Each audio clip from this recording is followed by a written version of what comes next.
শহর কলকাতা।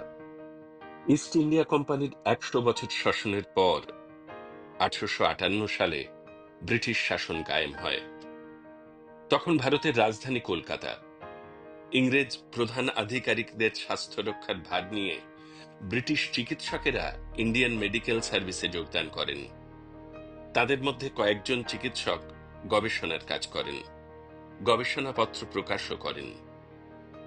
১৮৭৬ সালে ডাক্তার মহেন্দ্রলাল সরকার কলকাতার নেটিভদের বিজ্ঞান গবেষণার জন্য গড়ে তোলেন Indian association for the cultivation of science বা IACS।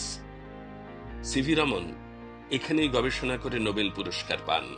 ফলে প্রতিষ্ঠানটিও বিশ্বব্যাপী মর্যাদার আসনে প্রতিষ্ঠিত হয়। এদিকে বিদেশের শিক্ষা শেষ করে খনিজ গবেষণায় যোগ দেন ভূতত্ত্ববিদ প্রমথনাথ। ১৮৮৪ সালে জগদীশচন্দ্র এবং ১৮৮৯ সালে প্রফুল্লচন্দ্র প্রেসিডেন্সি কলেজে পদার্থবিদ্যা ও রসায়নবিদ্যা অধ্যাপনা ও গবেষণার কাজে যোগ দেন।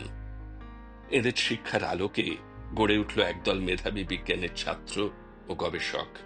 মেঘনাদ সাহা, সত্যেন্দ্রনাথ বসু, জ্ঞানচন্দ্র ঘোষ, জ্ঞানেন্দ্রনাথ মুখোপাধ্যায়, শৈলেন্দ্রনাথ ঘোষ, নিখিল রঞ্জন সেন প্রমুখ।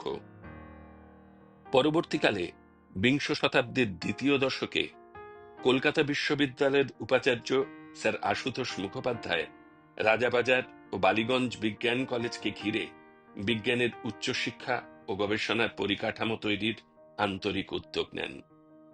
অন্যদিকে ১৯০৯ সালে জামশেদজি টাটার উদ্যোগে তৈরি হয় ইন্ডিয়ান ইনস্টিটিউট অব সায়েন্স বেঙ্গালুরুতে।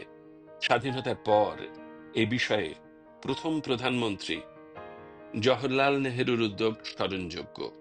কলকাতা থেকে শুরু, তারপর তো ভারতবর্ষের বিজ্ঞান চর্চা আজ সারা পৃথিবীর কাছেই এক অন্য অভিজ্ঞান। এই কলকাতার পশ্চিমবঙ্গ প্রাণী ও মৎস্য বিজ্ঞান বিশ্ববিদ্যালয় প্রাঙ্গণে আগামী ২৭ থেকে ৩০ ডিসেম্বর ২০২৪ অনুষ্ঠিত হতে চলেছে সারা ভারত জনবিজ্ঞান নেটওয়ার্ক আয়োজিত অষ্টাদশ সারা ভারত জনবিজ্ঞান কংগ্রেস।